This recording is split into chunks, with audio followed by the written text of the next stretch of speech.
నమస్తే, నేను మీ JK. Welcome to Hasa TV. 2025 జనవరి 1వ తేదీ నుంచి అమరావతి రాజధాని నిర్మాణ పనులైతే చేపట్టనున్నట్లు ప్రభుత్వం అయితే తెలియజేసింది, రాష్ట్ర ప్రభుత్వం. వీటితో పాటు విశాఖ విజయవాడ మెట్రో ట్రైను ఈ యొక్క మార్గం కూడా పనులు మొదలు పెడతామని తెలియజేసింది. ఈ విశాఖపట్నం నుంచి విజయవాడ వరకు మెట్రో ట్రైన్ ఏ రూట్లో వెళ్తుంది, ఎలా వెళ్తుంది, అసలు దీని ప్రాజెక్టు ఎంత వ్యయము అనే విషయాలను ఈ వీడియో ద్వారా వివరిస్తాను. వీడియో చివరిదాకా చూసి ఒక్క లైక్ ఇవ్వండి ఫ్రెండ్స్. అమరావతి రాజధాని నిర్మాణ పనులైతే 2025 జనవరి 1వ తేదీన నుంచి ప్రారంభిస్తామని రాష్ట్ర ప్రభుత్వం తెలియజేసింది. ఈ మేరకు ముఖ్యమంత్రి చంద్రబాబు నాయుడు అధ్యక్షతన ఈ సిఆర్డీఏ సమావేశం కూడా నిన్న నిర్వహించారు. ఈ సందర్భంగా మున్సిపల్ మంత్రి నారాయణ కూడా కొన్ని వివరాలను వివరించారు. ఈ సమావేశంలోనే కొన్ని నిర్ణయాలు తీసుకున్నట్లు ఈ రాష్ట్ర ప్రభుత్వం తెలియజేసింది. అమరావతి పనులతో పాటు విజయవాడ విశాఖ మెట్రో పనులు కూడా ప్రారంభించనున్నట్లు ప్రభుత్వం తెలిపింది. 3.26 ఎకరాల్లో నిర్మిస్తున్నటువంటి సిఆర్డీఏ భవనానికి 160 కోట్లు కూడా కేటాయించినట్లు తెలిపారు ప్రభుత్వం.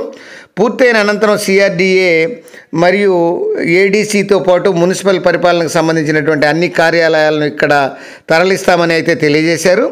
సిడ్ క్యాపిటల్ ఏరియాలో హ్యాపీనెస్ట్ కోసం 14.64 ఎకరాల్లో జెప్లస్ 18 పద్ధతుల్లో 12 టవర్లను కూడా నిర్మాణ పనులు కూడా త్వరలో ప్రారంభిస్తున్నట్లు తెలిపారు.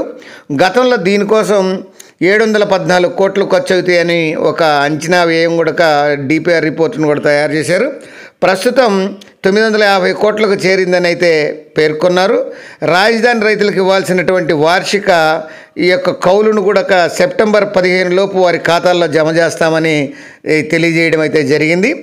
గత ఏడాది చెల్లించాల్సినటువంటి 175 కోట్లను ప్రస్తుతం చెల్లిస్తామని కూడా ఈ ఏడాది ఈ యొక్క 225 కోట్లను కూడా కొంత సమయం తర్వాత చెల్లిస్తామని అయితే వివరించారు.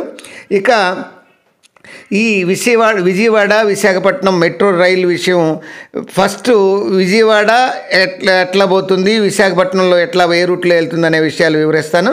ఫస్ట్ విజయవాడది ఈ యొక్క మెట్రో రైలు ఎట్లా పోతుందో చూద్దాం. విజయవాడ మెట్రోకి సంబంధించినటువంటి తొలి దశలో PNBS Pandit Nehru bus stand నుంచి మొదలవుతుంది. ఇది గన్నవరం ఎయిర్పోర్ట్ వరకు 25 కిలోమీటర్లు. ఈ యొక్క బస్ స్టాండ్ నుండి పెనమలూరు వరకు 12.45 కిలోమీటర్ల మేర ఈ నిర్మాణ పనులు చేపడతారు. అంటే ఈ పండిట్ నెహ్రూ బస్ స్టాండ్ నుంచి ఎయిర్పోర్ట్ వరకు, అట్లానే బస్ స్టాండ్ నుంచి పెనమలూరు వరకు ఈ నిర్మిస్తారని తెలిపారు గవర్నమెంట్. అట్లానే మొదటి దశలో వచ్చేసి మొత్తం 38.40 కిలోమీటర్లు ఈ యొక్క 11,900 కోట్ల రూపాయలు ఖర్చు అవుతుందని అయితే ప్రభుత్వం తెలియజేసింది. అట్లనే పిఎన్బిఎస్ నుండి రాజధాని అమరావతి వరకు 27.80 కిలోమీటర్ల మేర మరో లైన్ అయితే రెండో దశలో చేపట్టేందుకు డిపిఆర్ రిపోర్టును రూపకల్పన చేశారు. దీనికోసం 14,121 కోట్లు ఖర్చు అవుతుందని అంచనా కూడా వేశారు. ఈ విషయాన్ని ప్రభుత్వం కూడా వివరించింది. విజయవాడ మెట్రో రెండో దశ పనులు కలిపి మొత్తం 66.20 కిలోమీటర్ల మేర నిర్మించేటువంటి ఈ ప్రాజెక్టుకు 25,130 కోట్ల రూపాయలు ఖర్చు అవుతాయని ఈ యొక్క రాష్ట్ర ప్రభుత్వం అయితే తెలియజేసింది. అది విజయవాడ మెట్రో రైలుకి సంబంధించి. అలాగే విశాఖపట్నం మెట్రో రైలు ఇప్పుడు ఎట్లా పోతుంది ఏంది అనేది చూద్దాం. విశాఖపట్నం మెట్రోను 2 దశల్లో 4 కారిడార్లుగా నిర్మించనున్నట్లు తెలిపారు గవర్నమెంట్. మొదటి దశలో విశాఖపట్నం స్టీల్ ప్లాంట్ నుండి కొమ్మాద్రి వరకు 34.40 కిలోమీటర్లు నిర్మించనున్నట్లు, అట్లనే మొదటి కారిడారు గురుద్వారా నుండి ఓల్డ్ పోస్ట్ ఆఫీస్ వరకు 5.07 కిలోమీటర్ల మేర రెండో కారిడార్ను, తాడిచెట్లపాలెం నుండి చిన్నవాల్తేరు వరకు 6.75 కిలోమీటర్ల మేర మూడో కారిడార్ను, మొత్తం ఈ మొదటి దశలో 46.23 కిలోమీటర్ల మేర ఈ మెట్రో రైల్వే లైన్ నిర్మిస్తామని అయితే వివరించడం అయితే జరిగింది గవర్నమెంట్. ఇక రెండో దశలో కొమ్మాది నుండి భోగాపురం ఎయిర్పోర్ట్ వరకు 30.67 కిలోమీటర్లు నిర్మిస్తామని, విశాఖ మొత్తంగా 76.90 కిలోమీటర్లు మెట్రో ఏర్పడుతుందని, మెట్రో లైన్ నిర్మించడం జరుగుతుందని పేర్కొంది గవర్నమెంట్. ఈ ప్రాజెక్టులకు మొదటి దశలో 14,498 కోట్ల రూపాయలు, రెండో దశలో 5,734 కోట్ల రూపాయలు, మొత్తం 17,232 కోట్ల రూపాయలు ఖర్చు అవుతుందని అంచనా వేశారు. దీని మేరకు డిపిఆర్ రిపోర్టును, డీటెయిల్ ప్రాజెక్ట్ రిపోర్టును కూడా విడుదల చేయడం జరిగింది.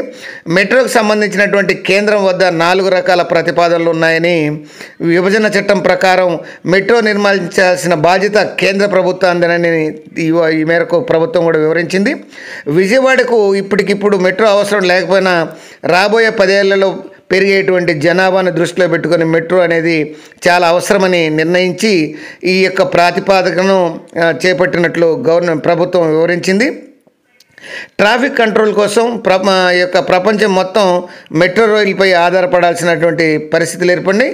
ఈ నేపథ్యంలో అమరావతి రాజధాని నిర్మాణం, డెవలప్మెంట్తో పాటు ఒక్కసారి ఈ విశాఖపట్నం మెట్రో రైలును అభివృద్ధి చేస్తే ఈ యొక్క సౌకర్యవంతమైనటువంటి ప్రయాణం ఆంధ్రప్రదేశ్ మరింత అభివృద్ధి చెందేటువంటి అవకాశాలు ఉన్నాయని రాష్ట్ర ప్రభుత్వం భావించి ఈ విజయవాడ రైల్వే మెట్రో ప్రాజెక్ట్ని అయితే రూపొందించింది. అది friends, Vijayawada metro rail project గురించి మరొక అంశంతో మళ్ళీ మీ ముందు ఉంటాను ఫ్రెండ్స్. జై హింద్.